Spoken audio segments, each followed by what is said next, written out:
할렐루야. 자, 예배 가운데 하나님이 함께 하시고 또 여러분과 함께 예배할 수 있어서 참 행복합니다. 자, 예나목 패밀리데이로 지키는데 특별한 행사는 없습니다. 왜냐하면 여러분이 특별하기 때문이죠.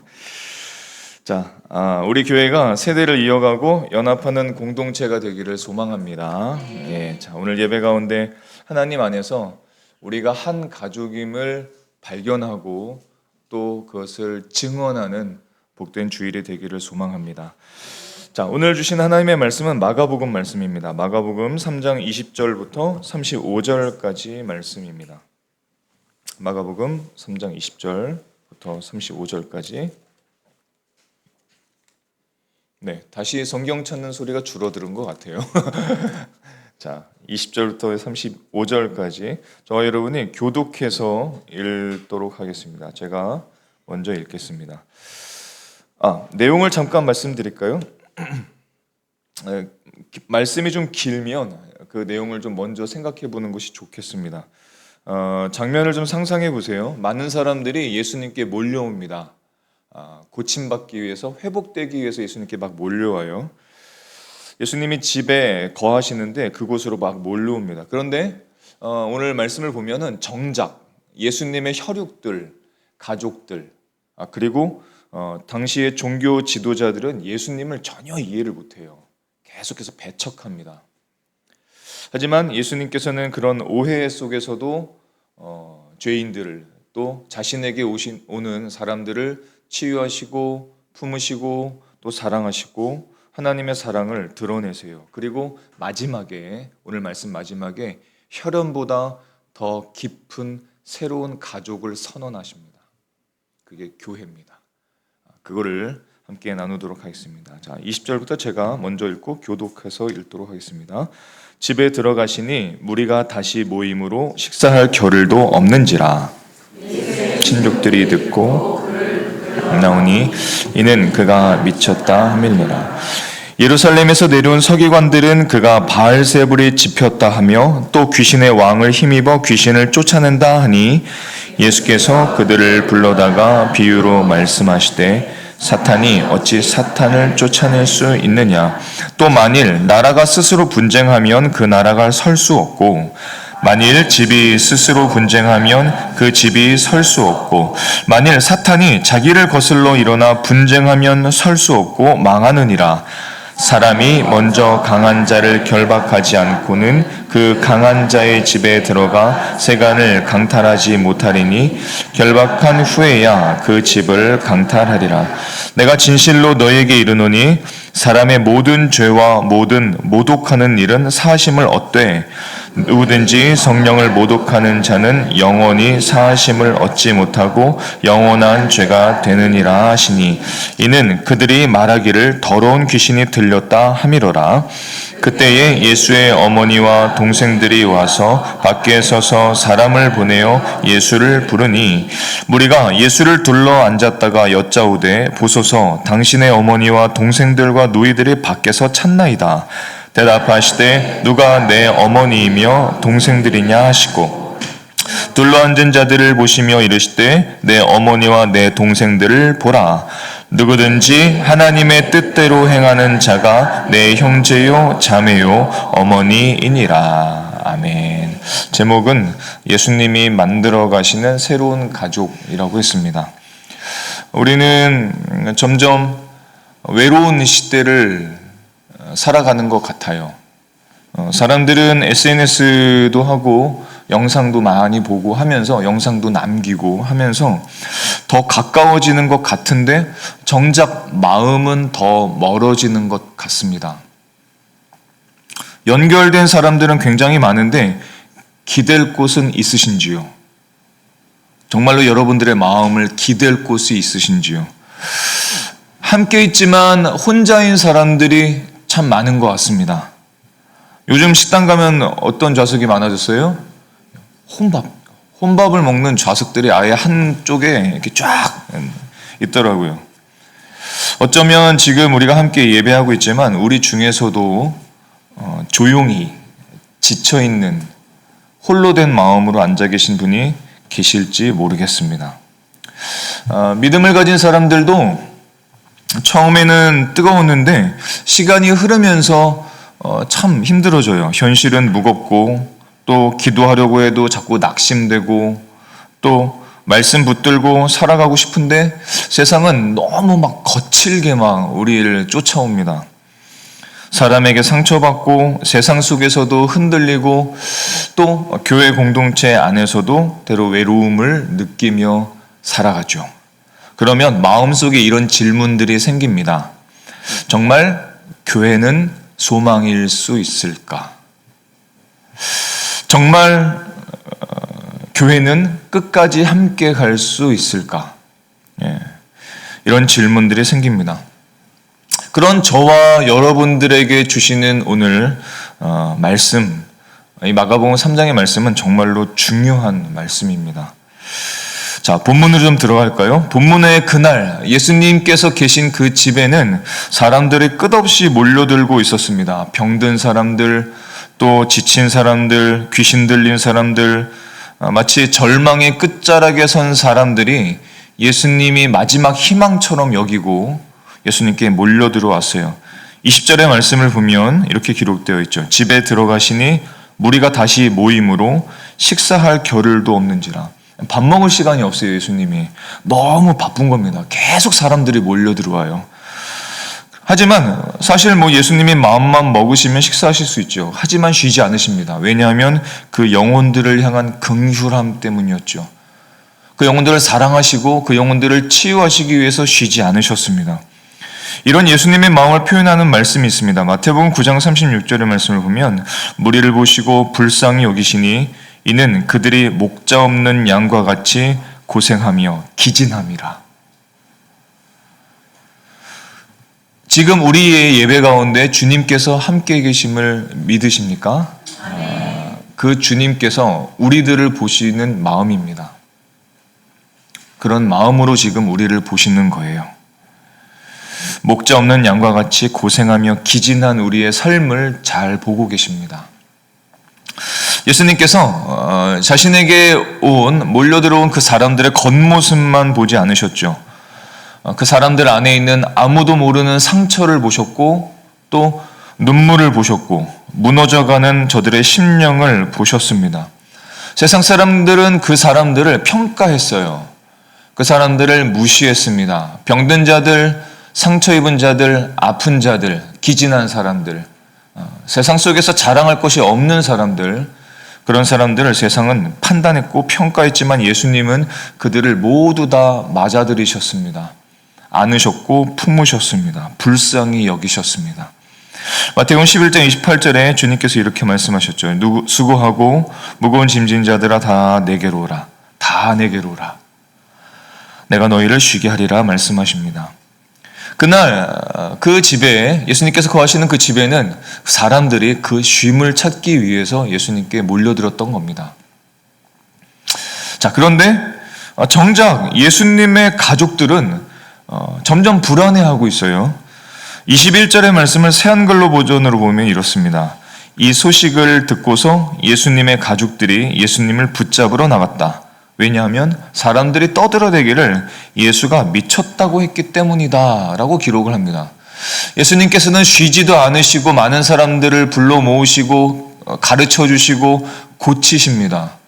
근데 예수님의 가족들, 그 혈육들은 전혀 이해를 하지 못하죠. 마치 우리가 예수님을 향해, 하나님을 향해 주일날 교회로 예배로 나왔는데 가족들이 이해를 하지 못하는 것처럼 비슷합니다. 전혀 이해를 못합니다. 예수님을 미쳤다라고 사람들은 말했는데 가족들도 그렇게 생각했던 겁니다. 가족들도 예수님을 향해서 예수가 미쳤다라고 생각을 했던 거예요. 그래서 예수님을 붙들려고 지금 이곳에 오는 것입니다. 근데 그 집안에는 예수님의 혈육보다 그 가족보다 더 위험한 사람들도 있었어요. 누구냐면 예루살렘에서 내려온 서기관들이었습니다. 그 서기관들이라는 것은 율법학자들, 율법을 가르치는 사람들입니다. 그런데 그 사람들은 예수님이 하셨던 일들을 오래 지켜봤어요. 예수님께서 사람들에게 있었던 귀신들을 쫓아내실 때 그 장면도 목격하고 또 많은 병자들을 회복시키는 것을 보았을 때도 다 그런 것들을 목격했습니다. 하나님의 능력이 나타나는 것을 다 목도하고 목격했어요. 하지만 이 종교 지도자들은 예수님을 인정하지 않으려는 상태였습니다. 전혀 인정하지 않죠. 예수님을 인정하지 않으려고 굳게 결심한 상태였습니다. 자, 그래서 이렇게 이야기를 합니다. 22절의 말씀을 보면 예수에게 바알세불이라는 것은 귀신들의 왕을 말합니다. 사탄을 말하죠. 바알세불이 붙었다. 귀신들의 대장을 힘입어서 그가 귀신들을 쫓아내는 것이다. 억지를 부립니다.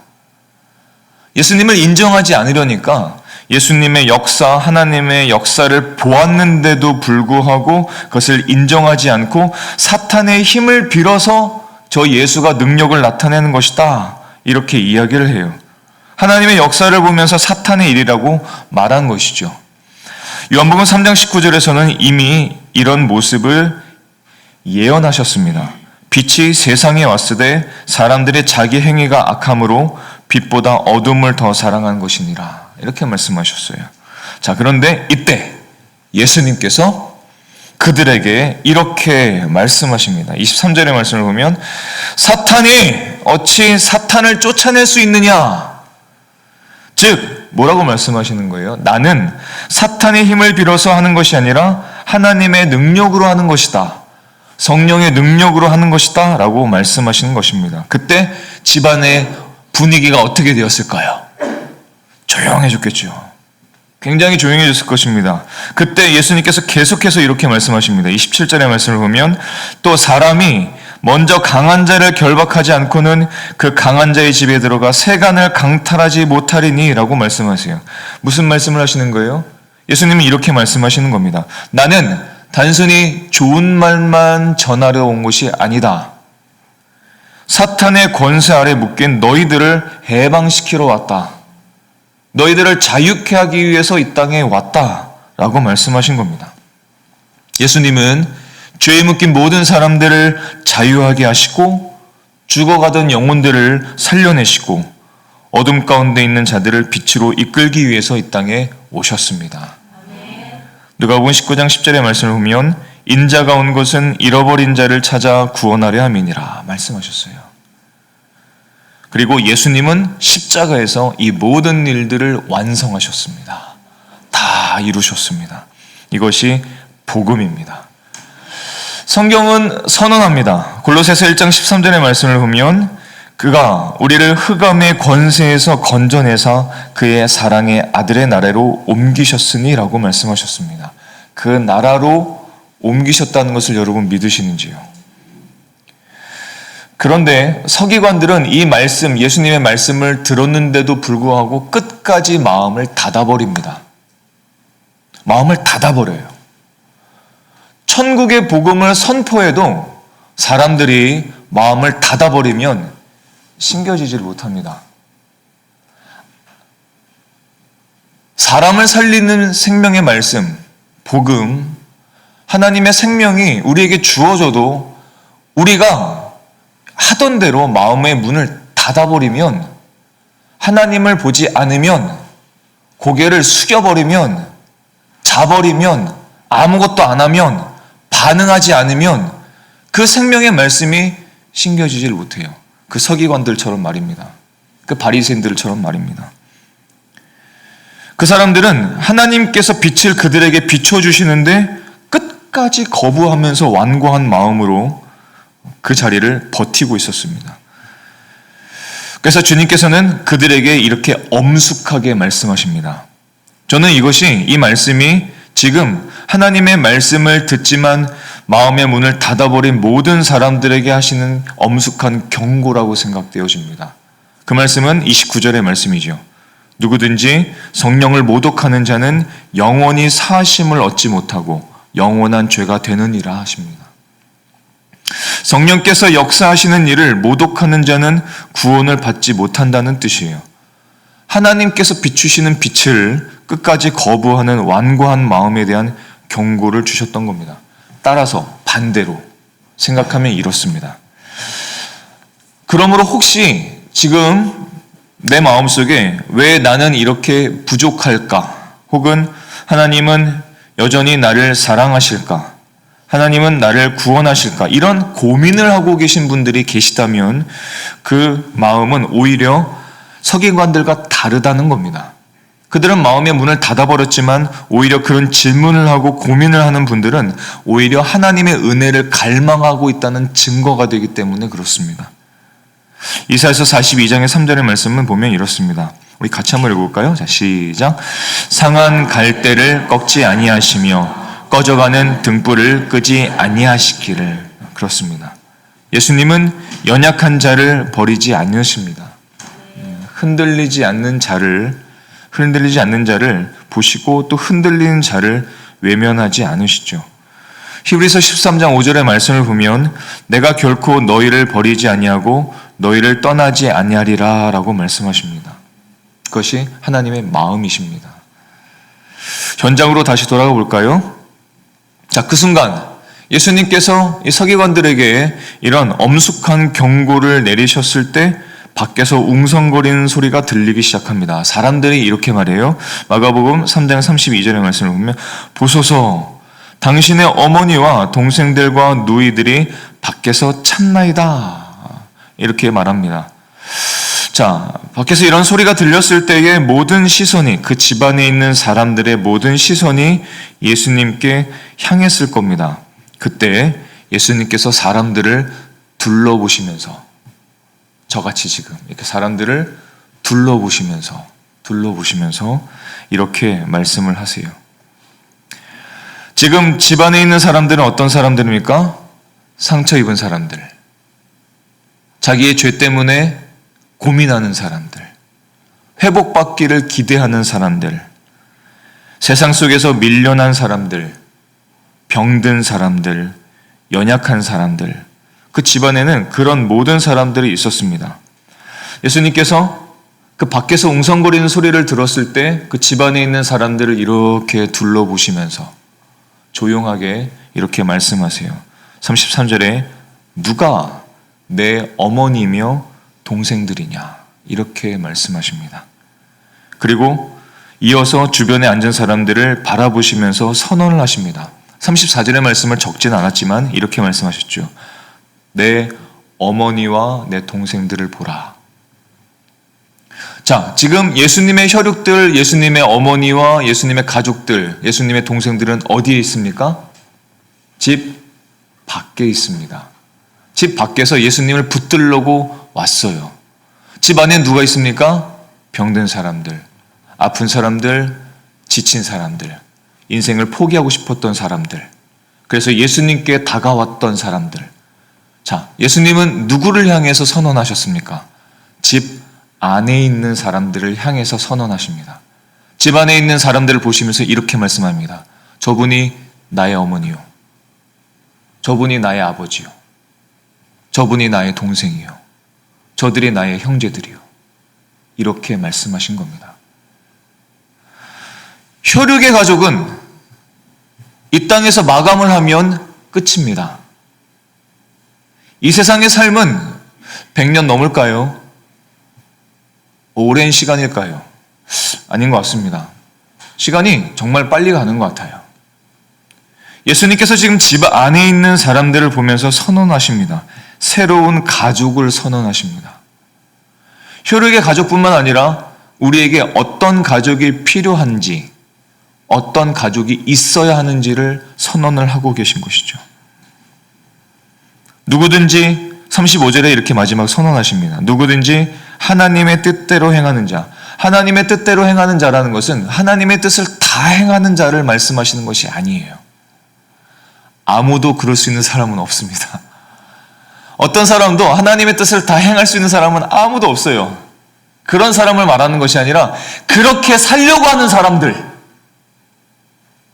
잘 안 되지만, 힘들지만, 어렵지만 때로는 그것이 너무 어려워서 포기하고 싶을지도 모르겠지만 그러함에도 그 하나님의 뜻이기 때문에, 하나님 아버지의 뜻이기 때문에 그 뜻을 행하려고 하는 사람들, 그 사람들이 예수님의 가족이라고 선언을 하시는 겁니다.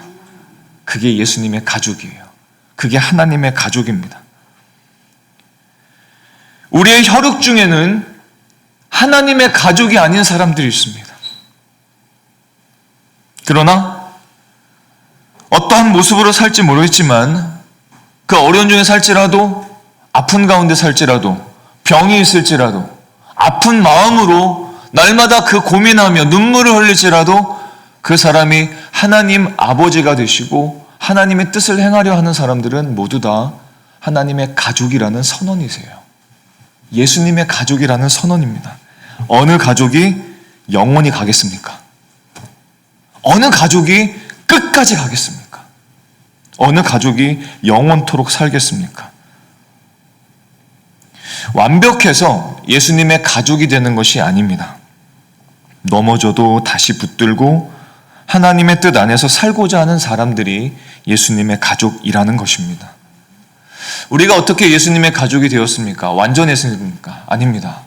깨끗해서일까요? 아닙니다. 잘 살아서였을까요? 그것도 아니죠. 많이 알아서였을까요? 그것도 아닙니다. 그렇지 못했습니다. 우리는 본래 하나님과 멀리 있었던 사람들입니다. 하나님을 무시했던 사람들이죠. 죄 가운데 있었고 방황하던 사람들이었고 하나님 없이 자기가 잘 살 수 있을 것이라고 뻐겼던 사람들, 주장했던 사람들, 그래서 하나님의 말씀 무시했던 사람들, 복음이 들려도 복음을 무시했던 서기관들과 같이 똑같은 자세로 마음을 닫아버렸던 사람들, 그런 우리들에게 하나님이 오셨습니다. 우리에게 오셨어요. 먼저 오셨습니다. 사랑한다 말하십니다. 그리고 나의 가족이 되라고 말씀하셨고 우리는 그렇게 가족이 되었습니다.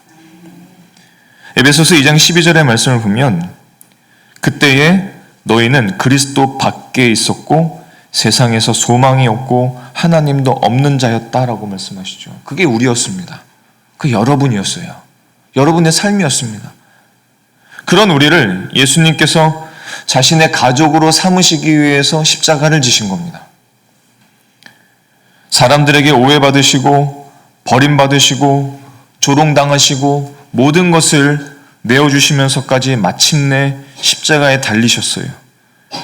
이사야서 53장 3절의 말씀을 보면 그는 멸시를 받아 사람들에게 버림받았으며 간고를 많이 겪었으며 질고를 아는 자라. 왜? 우리 때문에. 그분은 그런 대우를 받으실 분이 전혀 아니십니다.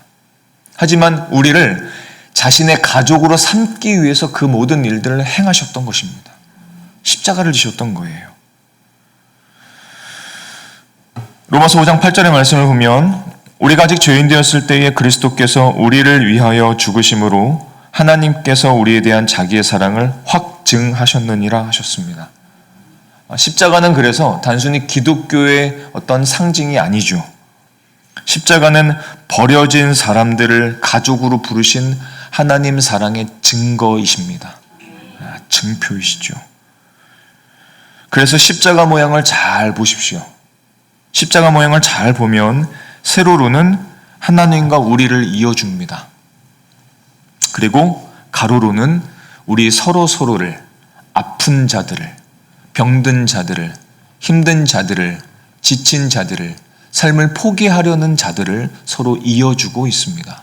그것이 십자가입니다. 그것이 하나님의 사랑을 보여주는 것이죠. 에베소서 2장 14절로부터 16절까지 말씀을 보면 그는 우리의 화평이신지라 십자가로 이 둘을 한 몸으로 하나님과 화목하게 하려 하심이라 말씀하셨습니다. 자, 그래서 이제 예수님 안에 들어온 사람, 예수님을 믿는 사람은 이제 이어진 거예요. 십자가로 이어진 겁니다. 우리가 지식이나 교회를 출석해서 이 자리에 이어진 게 아닙니다. 어떤 교회에 출석했기 때문에 하나님의 가족이 된 게 아닙니다. 저 십자가를 통해서 예수 그리스도께서 자신의 모든 것을 내어주신 그 십자가를 통해서 이어지신 거예요. 그게 교회입니다. 그게 교회 공동체입니다. 그게 하나님의 가족입니다. 하나님의 가족은 그 그냥 이루어진 게 아닙니다. 우리가 정성을 다해서 교회에 나왔기 때문에, 헌신했기 때문에, 수고했기 때문에 생겨진 가족이 아니에요. 하나님께서 자기 자신을 내어주셨기 때문에 이루어진 것이 교회 공동체라는 겁니다. 교회 공동체는 그냥 이루어진 게 아니라는 거예요. 교회 공동체는 그냥 세워진 게 아니라는 겁니다. 누가 교회에 다니기 때문에 이곳에 왔다, 내 가족이 교회 다니니까 한 번 왔다, 이런 게 아니라는 거예요. 그건 사람들의 생각입니다. 그건 세상의 생각이에요. 하나님은 그렇게 말씀하신 적이 없으십니다. 내가 십자가를 통해서 너희를 하나로 이었다고 말씀하십니다. 그게 교회입니다. 그게 교회 공동체예요. 우리는 교회 공동체를 너무 쉽게 여기는 경향들이 많이 생겼습니다. 그거는 하나님께서 교회를 어떻게 세웠는지를 잊어버렸기 때문은 아닐까요? 하나님께서 십자가를 통해서 우리를 이어주게 하셨는데, 우리는 때로 감정 때문에, 어려운 일들 때문에, 불편한 일들 때문에 하나님께서 이어주신 이 가족을 멀리하는 우리는 아닌지요?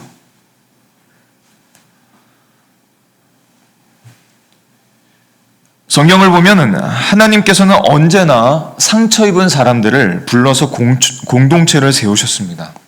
성경 속에서 어떤 사건이 가장 이 말씀에 어울릴까 계속 고민하고 기도하는 가운데 다윗과 다윗의 공동체가 생각이 났어요. 다윗의 아둘람 공동체가 생각이 납니다. 다윗이 자신을 죽이려는 사울 왕에서 피해서 막 도망다니던 때였습니다.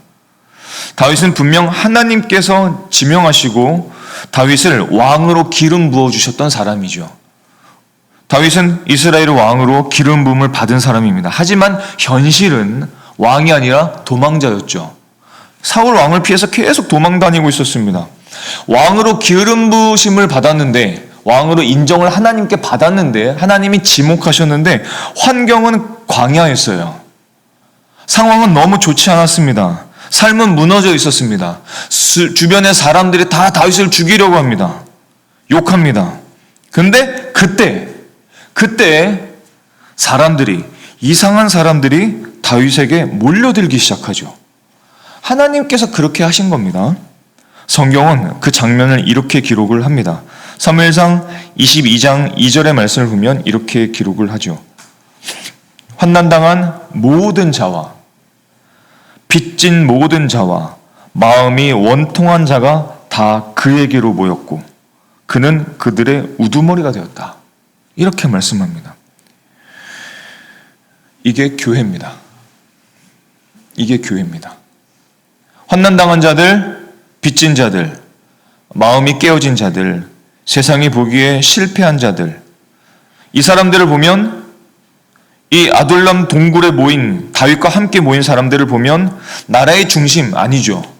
나라의 변두리에 밀려난 사람들, 아무것도 할 수 없을 것 같은 사람들, 능력 없는 사람들, 가진 거 없는 사람들, 백 없는 사람들, 변두리에서 아무것도 하지 못하고 그냥 밀려나 있다가 살아갈 사람들.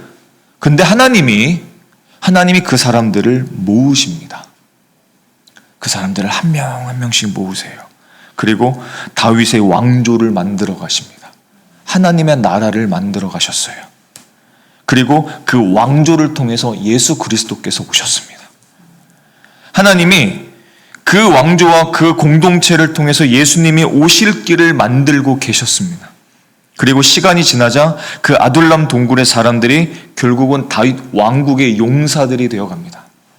역대상 11장 10절의 말씀을 보면 다윗을 도와 큰 용사가 되었으니 라고 말합니다. 그 사람들이 말입니다.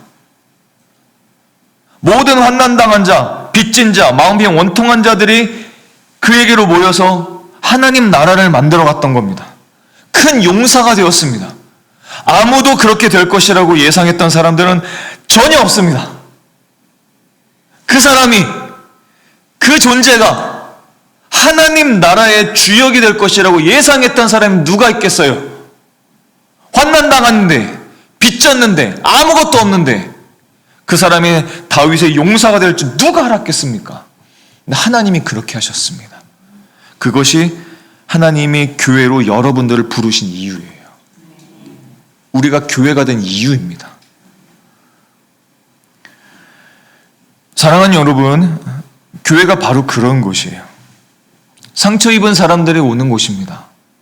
지친 사람들이 오는 거예요. 아픈 사람들이 오는 겁니다. 그래서 교회 안에는 아픈 일들이 많은 거예요. 지친 일들이 많은 겁니다. 그게 교회입니다. 아무 일이 없으면 그건 교회가 아닙니다. 교회는 원래 그런 겁니다. 지치고 환난당하고 빚졌는데 교회 안에 아무 일도 없을 수 있나요? 그럴 수 없습니다. 완성되지 않은 모든 사람들이 모여 있는데 교회는 어려울 수밖에요. 교회는 힘들 수밖에요. 환난이 있을 수밖에요. 빚도 있을 수밖에 없어요. 다 그럴 수밖에 없지 않습니까? 마음이 깨지고 무거운 짐을 안고 지친 몸을 안고 나와서 예배하고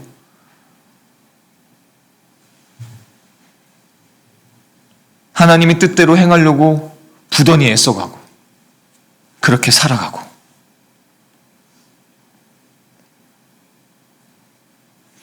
그게 교회입니다. 그게 교회입니다. 교회는 이렇게 커지고 막 무수한 사람들이 많아서 교회가 아니에요.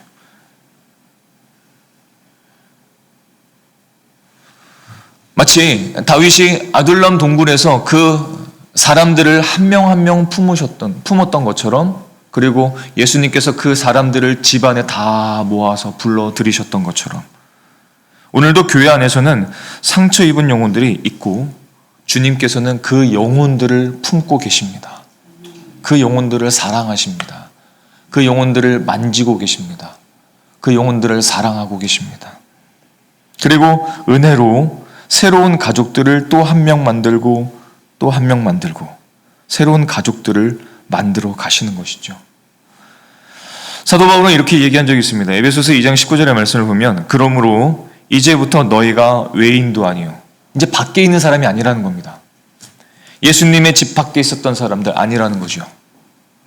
아둘람 동굴 바깥에 있던 사람들 아니라는 겁니다. 외인도 아니요 나그네도 아니요 오직 성도들과 동일한 시민이요 하나님의 권속이라. 권속이라는 것은 가족이란 뜻입니다. 여기서 우리는 까무러쳐야 됩니다. 놀라야 됩니다. 뒤집어져야 됩니다. 왜냐하면 하나님의 권속이라니요, 죄인이, 허물이 있는 그 사람들이, 자기 주장으로 날마다 살아가는 그 사람들이 하나님의 권속이라니요, 창조주, 구원주, 모든 섭리를 주관하시는 분, 그 하나님의 가족이라뇨, 하나님의 권속이 되었다뇨. 여기서 우리는 놀래 자빠져야 됩니다. 그런 나를 하나님의 가족으로 삼으셨다는 것을 감사해야 되는 것입니다. 여러분, 그래서 예수님을 진정으로 믿는 사람은 더 이상 혼자가 아니에요. 하나님의 가족입니다. 물론 교회 안에는 부족함이 있습니다. 아픔이 있고 상처가 있습니다. 반목하는 경우들도 생기죠. 하지만 그렇기 때문에 교회입니다. 그렇기 때문에 하나님의 은혜를 갈망하고 은혜가 필요한 사람들이기 때문에 그것이 교회입니다. 넘어졌을 때 붙들어주는 사람이 있죠. 하나님 앞에 예배하지 못할 때 예배를 권면하는 사람들이 있죠. 울고 있을 때 손잡아주는 사람이 있습니다. 같이 울어주는 사람이 있죠. 믿음이 흔들릴 때 옆에서 기도해주는 사람이 있습니다. 쭈뼛쭈뼛 하면서도 저 옆에서 기도해주죠. 눈을 감고 그를 위해서 기도합니다. 중보합니다. 사랑하는 마음으로 피도 하나도 섞이지 않은 그 사람을 향해서, 하나님의 가족이기 때문에 그 사람을 향해서 중보하고 기도하고 품어줍니다. 이게 과연 인간의 힘으로 가능한 일일까요? 인간의 지혜로 가능한 일일까요? 아닙니다. 그럴 수 없습니다. 인간은 그런 존재가 안 됩니다. 인간이 얼마나 이기적인 존재들입니까? 얼마나 자신만 아는 사람들입니까? 인간이, 우리의 종족이라는 것이. 근데 그 사람이 하나님의 가족이 되어서 그 사람들을 사랑하고 중보하고 안아주고 풀어주고 울어주고 함께 기뻐하고. 왜냐하면 그 안에 예수님이 계시기 때문에 그렇습니다. 그 공동체 안에 예수님이 계시기 때문에 그렇습니다. 마태복음 18장 20절의 말씀을 보면 두세 사람이 내 이름으로 모인 곳에는 나도 그들 중에 있느니라 했습니다. 그래서 삶의 중심을 교회 공동체에 두고 살라고 히브리서 기자는 그렇게 권면을 했던 겁니다. 히브리서 10장 24절과 25절의 말씀을 보면 서로 돌아보아 사랑과 선행을 격려하며 모이기를 패하는 어떤 사람들의 습관과 같이 하지 말고, 모이기를 패해도 돼, 괜찮아, 안 가도 돼, 가지 않아도 괜찮아 라고 말하는 사람들의 그 습관을 따라하지 않고, 그래도 모여야지, 그래도 예배해야지, 그래도 함께 해야지, 조금이라도 같이 해봐야지, 그럴 때 우리가 함께 지어져 가게 되는 거예요. 여러분, 우리 안에는 먼저 완벽하게 지어진 사람은 한 명도 없습니다. 우리 안에는 다 그렇습니다. 에베소서 2장 22절의 말씀을 보면 이렇게 말씀하시죠. 너희도 성령 안에서 하나님이 거하실 처소가 되기 위하여 그리스도 예수 안에서 함께 지어져 간다 말씀하십니다. 우리는 지금 함께 지어져 가고 있습니다. 함께 지어져 가고 있는 거예요. 그러다 보면 이 서로 톱니가 맞지 않잖아요. 그러다 보면 톱니가 잘 돌아가려면 깎여야 됩니다. 깎여야 돼요. 깎여야지 이것이 맞지 않겠습니까? 그래서 때로는 아유, 우리 집사님 왜 그러지? 우리 권사님 왜 그러시지? 우리 목사님은 왜 그러시는 거야? 생각이 들죠. 들 수밖에 없죠. 완벽한 사람이 어디 있겠어요, 여기. 그러면서 함께 지어져 가는 거예요. 함께 누구로? 하나님의 권속으로, 하나님의 가족으로, 영원한 가족으로. 그래서 교회는 단순한 모임이 아닙니다. 지친 영혼이 돌아오는 집이고 다시 돌아오면 다시 맞아주는 집이에요. 정죄하는 거 아닙니다. 정죄보다 회복이 있는 곳이 되고 두려움보다 사랑이 있게 되는 곳이고 공동체에 주님께서 계시기 때문이죠. 그래서 교회는 사람의 열심으로 되질 않습니다. 사람의 열심으로 안 됩니다. 유지되지 않습니다. 아무리 사람의 열심으로 유지하려고 해도 안 됩니다. 우리 교회 위에 예수님께서 계시고 성령의 충만한 역사가 있기를 소망합니다. 그때 역사해 주는 거죠. 우리를 하나 되게 하는 것은 성격이 아닙니다. 우리를 하나 되게 하는 것은 배경도 아닙니다. 성격도 아니고 배경도 아니고 예수 그리스도의 피입니다. 그것이 우리를 하나로 만들게 하신 거예요. 에베소서 2장 13절의 말씀을 보면 이제는 전에 멀리 있던 너희가 그리스도, 너희가 그리스도 예수 안에서 그리스도의 피로 가까워졌느니라 했습니다. 십자가 안에서 우리는 모두 같은 죄인이었고 또 십자가 아래에서 우리는 모두 같은 은혜로 살아나게 된 사람들입니다. 그래서 교회는 자기를 자랑할 수 있는 사람이 한 명도 없습니다. 교회는 자기를 자랑할 수 없는 사람들이 모여서 오직 예수님만 자랑하는 곳입니다. 교회는 완벽한 사람들이 모인 곳이 아니라 십자가 때문에 살아난 사람들이 모인 곳입니다. 베드로전서 2장 9절의 말씀을 보면 너희는 택하신 족속이요 왕같은 제사장들이요 거룩한 나라요 그의 소유가 된 백성이니 말씀하십니다. 따라서 세상이 더 차가워질수록, 더 이기적일수록, 더 혼자가 될수록 진정한 교회 공동체는 더 따뜻하게 될 겁니다. 그게 교회입니다. 세상이 사람들을 버릴수록, 사람들을 외면할수록, 사람들이 갖고 있는 재능을 따라서 사람들을 판단할수록, 책망할수록, 버릴수록 진정한 교회는 그 사람들을 더 품게 될 것입니다. 세상이 점점 소망을 잃어갈수록 교회는 더 소망을 갖게 될 것입니다. 하나님께서 이 시대 가운데 남겨두신 가장 큰 소망 가운데 하나가 바로 교회이기 때문에 그렇습니다. 사랑하는 성도 여러분, 바로 저와 여러분이 그 교회가 되기를 소망합니다. 그러므로 오늘도 서로를 붙들어 주십시오. 함께 기도해 주십시오. 서로 중보해 주십시오. 함께 걸어가 보십시오. 그리고 기억하십시오. 우리는 혼자가 아닙니다. 인생을 살면서 상처가 있고 눈물이 있고 말하지 못할 아픔들이 있겠지만 주님께서는 그 천국에서 영원한 가족과 함께하는 그 천국에서 모든 눈물을 닦아주시고 그리고 모든 아픔을 씻어주실 것입니다. 하나님께서 저와 여러분을 교회로 불러주셨습니다. 함께 울게 하시고 함께 웃게 하시고 함께 천국을 바라보게 하십니다. 예수님께서 오늘도 또 그런 우리를 보면서 이렇게 말씀하신 것입니다. 너희가 내 가족이다 라고 말씀하실 겁니다. 교회 공동체를 사랑하고 예수님을 사랑하는 저와 여러분이 되실 수 있기를 예수님의 이름으로 축원합니다. 기도하시겠습니다.